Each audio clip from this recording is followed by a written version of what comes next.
মুর্শিদাবাদের ফারাক্কা সৈয়দ নুরুল হাসান কলেজে অনুষ্ঠিত হল তৃণমূল কংগ্রেসের সংবর্ধনা এবং কর্মী সভা। এই সভা থেকে 2026-এর বিধানসভা নির্বাচনের প্রস্তুতি শুরু বলে জানান বিধায়ক মনিরুল ইসলাম। পাশাপাশি তৃণমূল সুপ্রিমো মমতা বন্দ্যোপাধ্যায় সমস্ত জেলার পাশাপাশি ফারাক্কা ব্লক কমিটি যে পরিবর্তন করেছিল সেই নবনিযুক্ত সভাপতিদের সংবর্ধনা প্রদান করা হয়। এছাড়া সকলকে নিয়ে চলার আহ্বান জানান বিধায়ক মনিরুল ইসলাম। তিনি টিকিট প্রসঙ্গে বলেন, টিকিট করো ব্যক্তিগত সম্পত্তি নয়, মমতা ব্যানার্জি যাকে ইচ্ছা দেবে। তিনি সকল ভোটারদের ভোটের উৎসবে ভোট কেন্দ্রে ভোট দেওয়ার কথা বলেন। এই সংবর্ধনা ও কর্মী সভায় মানুষের ভিড় ছিল চোখে পড়ার মতো।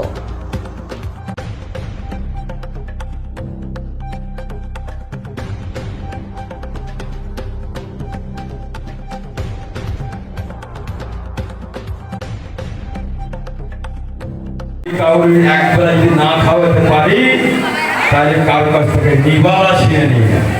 এটা বাবার শিক্ষা, পারিবারিক শিক্ষা। দুনিয়াতে এসেছি আমি শুধু কি পেলাম সেটা ভাবলে হবে না, তুমি কি দিলা বন্ধু দুনিয়াকে সেটা ভাবতে হবে। আজকে জন্তু জানোয়ার পশু পক্ষী সবকিছু দুনিয়াতে দিতে এসছে, শুধু মানুষের পরিবর্তন হচ্ছে। ভাই ধৈর্য ধরো, অপেক্ষা করো, মানুষের জন্য ভালো কাজ করো, দলের প্রতি আস্থা ভরসা রাখো। বিড়ম্বনাতে না ফেলে এই জায়গায় আবার সেই আগের মতোই সমবেত হয়েছে এবং সকলে এসেছেন।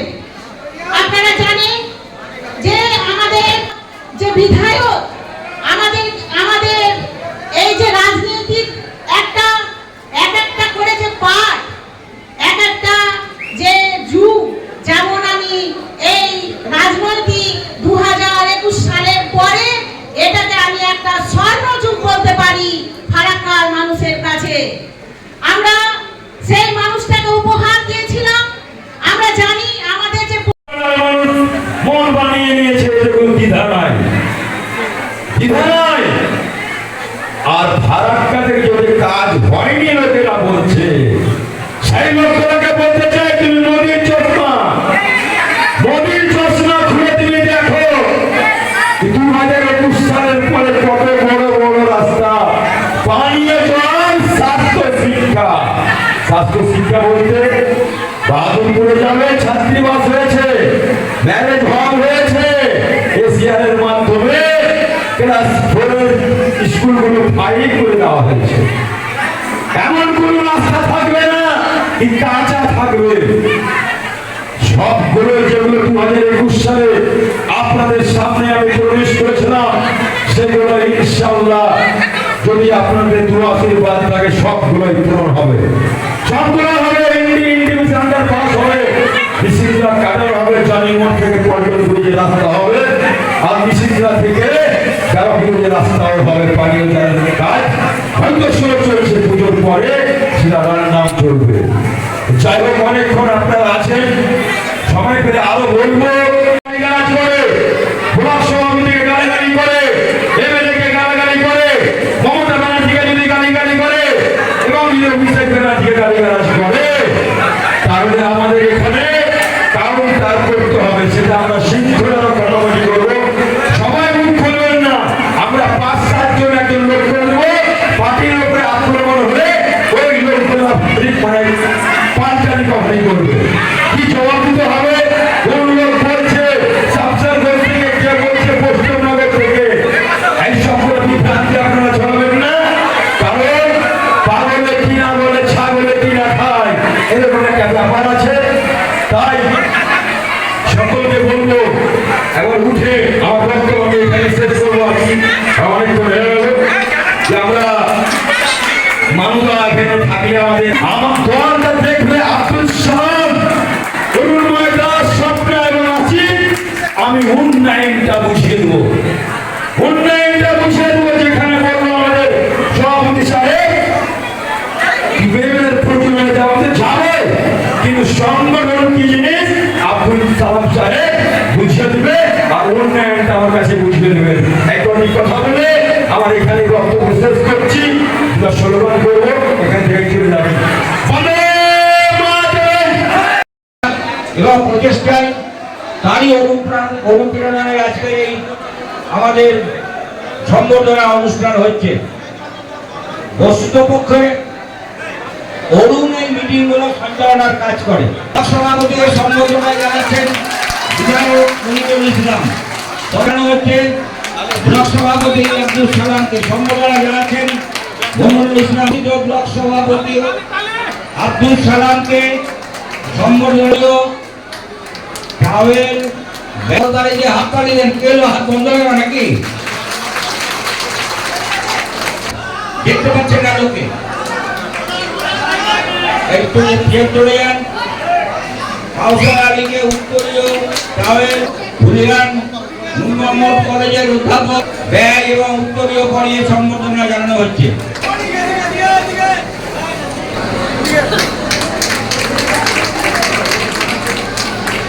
গাছ সারিয়ে রেখো, কাজ করে সম্বর্ধনা দিবে স্বপ্নাকে। এদের ঘরে ঘরেই ব্যাপার আর কি।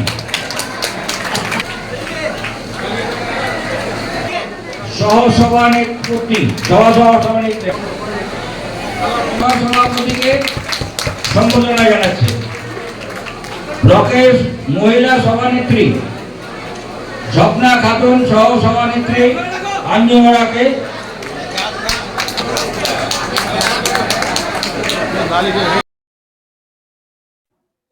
শারদীয়া এবং দুর্গাপুজোর শুভেচ্ছা, অভিনন্দন, ভালোবাসা জানাচ্ছি। সকলের জীবনে সুখ সমৃদ্ধি বয়ে আসুক, আমাদের খারাপ দিকটার বিসর্জন হোক, শুভ বুদ্ধির উদয় হোক। আজকে ফারাক্কা নুরুল হাসান কলেজে অডিটোরিয়াম হলে আমাদের রাজ্যের ঘোষণা অনুযায়ী তৃণমূল কংগ্রেসের ব্লক সভাপতি আব্দুল সালাম সাহেব হয়েছেন, আমাদের যুব সভাপতি আসিফ হোসেন হয়েছেন, আমাদের মহিলা সভানেত্রী স্বপ্না খাতুন হয়েছেন, আমাদের আইএনটিটিসির সভাপতি অরুণময় দাস হয়েছেন। তাদেরকে আমরা ব্লকে, ফারাক্কা ব্লক থেকে একটা সংবর্ধনা এবং কর্মী সভার আয়োজন করেছে। আজকের সংবর্ধনা এবং কর্মী সভাতে ঐতিহাসিক একটা ভিড় হয়েছে, মানুষের উপস্থিতি হয়েছে। এই ফারাক্কার মানুষ এই দিনটার জন্য মনে হয় অপেক্ষা করছিল। তারা খুব খুশি। সংগঠন যারা করে, দলটা যারা করে, একটা মজবুত লোকের হাতে এবং সঠিক লোকের হাতে সংগঠনটা রাজ্য উঠিয়ে দিয়েছে। তার জন্য মানুষ আবেগতাড়িত, ভালোবাসার টানে মানুষ স্বইচ্ছাই আর কি আজকের সংবর্ধনা এবং কর্মী সভায় এসছেন। সেখান থেকে আমাদের আগামী 2026-এর পথ চলা, কিভাবে কর্মীরা মাঠে নামবে, কিভাবে দলটাকে শক্তিশালী করতে হবে, চতুর্থবারের জন্য বাংলাকে সুরক্ষিত রাখার জন্য সর্বধর্মের উঠে সর্বধর্মের নেত্রীকে আমরা চতুর্থবারের জন্য মমতা বন্দ্যোপাধ্যায়কে মুখ্যমন্ত্রী হিসেবে মন বানিয়ে ফেলেছি। এবং ফারাক্কা বিভিন্ন দলের লোক পরিযায়ী শ্রমিকের মতন কোনোদিন রাজনীতি করেনি, তারাও আজকে ফারাক্কাতে মুখ দেখা দিচ্ছে। গণতন্ত্র দেশে বাস করছি, প্রত্যেকটা মানুষের ভোটে লড়ার অধিকার সংবিধান দিয়েছে এবং লড়াই হবে। কিন্তু আমি বলতে চাই ফারাক্কার মানুষকে, অন্তত পক্ষে ফারাক্কাতে এই 4.5 বছরে কি উন্নয়ন হয়েছে, শিক্ষা, স্বাস্থ্য, রাস্তাঘাট, পানীয় জল, সমস্ত বিষয়ে কিন্তু ফারাক্কা এগিয়ে চলেছে। এবার সাধারণ মানুষের ক্ষমতা 5 বছর পর পর একটা ভোট হয়, যে কোনো ভোট, সে 3 টায়ারের ভোট হোক না কেন, বিধানসভার ভোট হোক না কেন, রাজ্যসভা লোকসভার ভোট হোক না কেন, এগুলো 5 বছর পর পর হয়। সাধারণ মানুষ তার পছন্দের প্রার্থীকে বেছে নেয়। তাই গণতন্ত্রের উৎসবে সবাই সামিল হবে। ভোট যাকেই দেন, ভোট দিতে আসুন। আমি এটাই আপিল করব মানুষের কাছে, কি ভোট দিন, ভোট দিয়ে আপনার পছন্দের প্রার্থীকে। এবং আমি যেহেতু কাজ করেছি 4.5 বছর 5 বছর আর কি, আমারও কাজের মূল্যায়ন করবেন। আমার ব্যবহার আচার আচরণের মূল্যায়ন করবেন, মূল্যায়ন করে আপনার মূল্যবান ভোটটা আপনি দেবেন। আর আমাদের কিছু পার্টির শৃঙ্খলা রক্ষা কমিটি করব, যে সেই মুখ খুলে দিচ্ছে যেখানে সেখানে, সেটা আমাদের পার্টিতে সেটা কাউন্টার করার জন্য থাকবে। এবং শৃঙ্খলা এই কারণেই করব কি দল বড় হলে শৃঙ্খলা প্রয়াণ না হলে কিন্তু চলা খুব মুশকিল আছে। তাই আগামী দিনে সংঘবদ্ধভাবে দলকে শ্রীবৃদ্ধিও করব, শক্তিশালীও করব এবং 2026 সালে তৃণমূল কংগ্রেসের প্রার্থী এখান থেকে বা এমএলএ একটা বিধানসভায় যাবে, এটা নিশ্চিত আপনাদেরকে অ্যাসুরেন্স দিতে পারি।